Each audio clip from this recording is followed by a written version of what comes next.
Hello, Facebook. Hello, everybody. Marcus here. It is the 13th. Is it the 13th? It is the 13th of March. Saturday, March 13th. I'm here in the restaurant. Just got off a painstaking 2-hour phone call. Oh my gosh, with technical support. This is one of the parts that I don't like about what we do. To keep up with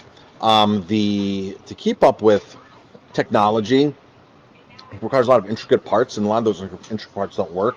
And 2 weeks ago, I had to send my computer back for some warranty work on my MacBook Pro. I had to send back for some warranty work, so I backed it up properly, wiped it clean, sent it to them, got it back. They fixed it, everything I had on it, and it wouldn't take the reinstall.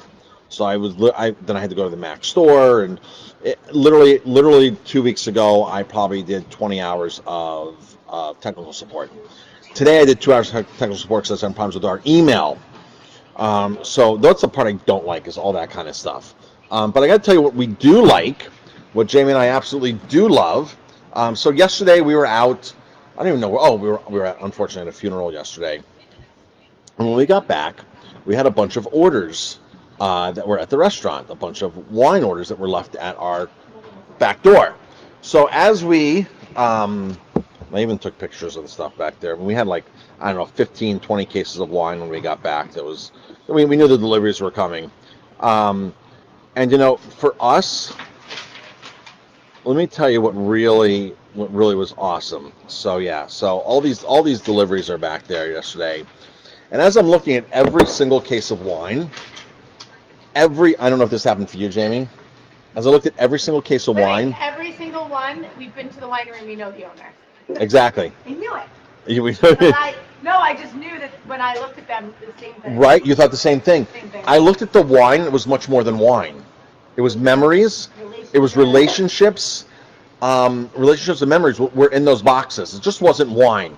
It wasn't us calling our distributor and saying, hey, send me, the cheapest Pinot Grigio you have. Yes, send me 5 cases of this $6 wine that I can make a ton of money on, or send me this. It's when we ordered the wines. This is how most of our wines come in, because we've been to most of the wineries that are on our list, or we know the owners. We've met them personally. But I think once we've been there, it really resonates. Those emotions, they really come alive. I saw all those boxes of wine, and I had flashbacks of memories of all these vineyards, like Vinosia. So Vinosia is a vineyard in Campania. This is the Falanghina. Now Vinosia, his family owns this other winery that's from Campania. That most chefs and most restaurant owners would know this if they saw this Falanghina or Greco di Tufo, whatever they make, because it is one of the largest wineries in Italy. One of the largest wineries in Italy. They literally make 10 million bottles a year. Some insane number. So every restaurant has this wine, Italian restaurant, and this was the very first way I was introduced to Falanghina, was from his family's winery. So Luciano says, you know what? My family business is way too big. I don't feel connected to the wine. I don't feel connected to the land. I don't feel there's no passion in producing 10 million bottles a year. So he decided to open his own small winery in that region, to not really compete with his family, but to say, hey, I want small hands-on production. I want a much smaller property. I want things done differently, the way business should be. And Jamie and I spent an amazing day here near Avellino in Campania with them at harvest time, and it was amazing. So we have not had the Falanghina in before. We've had their Terrassi, and Terrassi's on our list. So we said, Falanghina season's coming up. I love Falanghina in the fall, in the spring and summer, especially for oysters and clams and things like that. So I said, Falanghina. And last year we had the Botremagno Falanghina, which Botremagno was one of the wines we got yesterday. We got more of the Lulu Rosé. Benamino's on our Facebook Lives a lot. He jumps on our Facebook Lives. And Benamino we sat down with on one of our tours as well, Jamie and I, and he explained how him and his brother saved this vineyard in 1990. The vineyard was going bankrupt. It was a co-op. They called the local attorney, which is Benamino. They called him in to restructure finances. And he looked at the board and he goes, why don't I just buy the vineyard and solve all the financial problems? My brother will run this. And he bought it and took it private from a co-op. And the Lulu Rosé, he was actually looking at a plot of land, I believe in the early 2000s.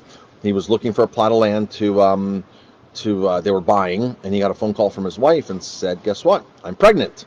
So they named the plot of land, the Rosé, Lulu, after the daughter, and that's the daughter's name. So, so when these wines got delivered, all these things were just really, really awesome emotions, memories, relationships.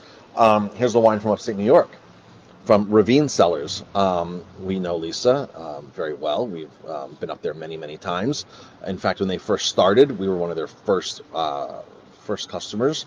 They were with a very small distributor many, many, many years ago, and we hooked onto them right away. And her and her husband are making insane quality wines. The Ravine Chardonnay is so in northern Italy. They have this thing where they take the grapes and they dry them for Amarones or Valpolicella. They raisinate the grapes, so they dry them out a little bit, condenses the concentrates, the flavors, and then they juice them. They get less juice, but it's a way of making those high-end wines.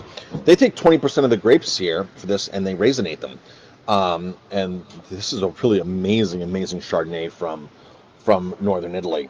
I'm sorry, from northern New York, from the Finger Lakes. So Ravine Cellars was there, and then from Cantale, from Paolo Cantale, which he is in Lecce, right outside of Lecce in Salentino. This is a Salice Salentino, which is a Negro Amaro stainless steel from Salento, from the boot, the heel. This Paolo, amazing guy, makes amazing wine. We have the Chardonnay by the glass. He's on our list of vineyards to go see when we go down to Apulia, hopefully in November. That's the plan.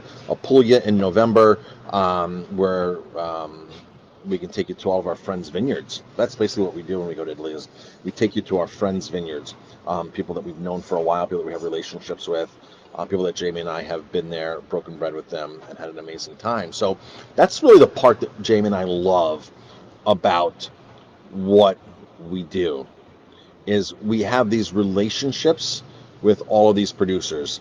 And relationships and memories. It's just not about it's not about salespeople walking in the door and saying, you know what, I have this great wine that's $8 a bottle this month. It's on sale. You'll make a ton of money on it. Taste it, buy it. What happens in most restaurants is that $8 bottle of wine bumps out the bottle of wine that's $8.50 or $8.75 or $9. So if this is $9, and a salesman walks in and goes, salesperson walks in and goes, no, I have an $8 wine that can replace your $9 wine. The first thing I'm going to tell them is, no way. There's no way that we would do that, because we're not in it for the money. We're in it for the relationships. We're in it for the experience. That's what we're in it for. And buying wine from Cantale, buying wine from wherever we go in Italy, from northern Italy, from the Britannies. So from wherever we go, that's what it's about. It's about supporting solid relationships. So everybody, thanks for tuning in, or drop a comment, say #live or whatever. Jim, when I get off of parole, I'm coming to do a wine tasting vacation with you. Jim, when do you get off of parole? I know Jim's joking. Jim's a fellow restaurant owner, friend, colleague. Hi, Lynn from South Fallsburg. I saw Joel on. Joel's live from Arizona. Jim usually tries to text message me and make me laugh. We do that for each other. We have a contest.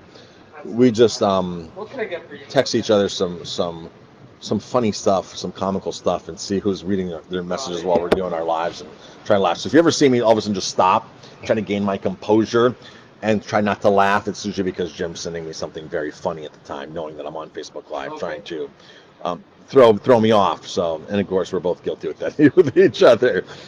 Every now and then, Jim will pull into a coffee shop while he's on his way to the restaurant, and he will let me order for him from through the phone to the drive-in there, and sometimes I might say something a little inappropriate, and he's like, "You just got me in trouble again, this place."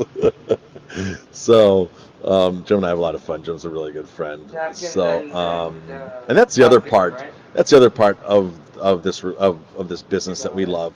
Jamie and I have met so many, not only amazing guests. A lot of you guests have become our friends, but we've met a lot of other restaurant owners that are very, very, very good friends, right? So we have tons and tons of restaurant owners that we call really good friends, that we can hang out with, and that's really, really awesome too. Um, Sam wants to go to Italy with me. Hey, Sam. Sam owns an importing company with Italian wines. A few of our Italian wines come from Sam, so Sam's got a great selection. So, let's see. So Sam, yeah, Sam, do you have any plans on going to Italy at all anytime soon? Because we're trying to go in November. Hopefully things will work out for us travel-wise and everything. So, that's it, folks. By the way, if you went to Italy with us last time, to Central Italy, the one winery that we stayed at, the Medici Estate, that's one of Sam's wineries that he represents. He met and introduced us to Dialetta probably 2004, 2005, and Jamie and I went to the winery our very first time, like 2009. Sam called Dialetta and said, Marcus and Jamie are coming through. They'd like to stop, and of course, immediately fell in love with the place. And of course, if you've met Dialetta, she's been here to the restaurant, and of course, if you've met her, we were in Italy at her beautiful, beautiful 16th century Medici estate that houses their winery, Malanchini. So that's the story with that. All right, folks, I got to get to work. We're catering at the Airbnb today. I have to go cook. I have to go. I have to go cater. Cooking risotto tonight. Our brisket up there. Got to cater. Next week we're catering again at the Airbnb. Breakfast, dinner. It's great. So the Airbnb is going fantastic. So it's nice. People that are staying at the Airbnb, they have us come in, have a chef come in and do all the cooking for them, or make drinks and bartend. So Courtney and I are going to do that tonight for the Airbnb group there tonight. All right, folks, thanks for tuning in. Really appreciate the support, and we really appreciate all the friendships and relationships that we've formed over the last 18 years.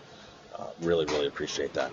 All right, talk to everybody later, and Jamie might be on in a little while with her Happy Hour Live. We'll see what happens.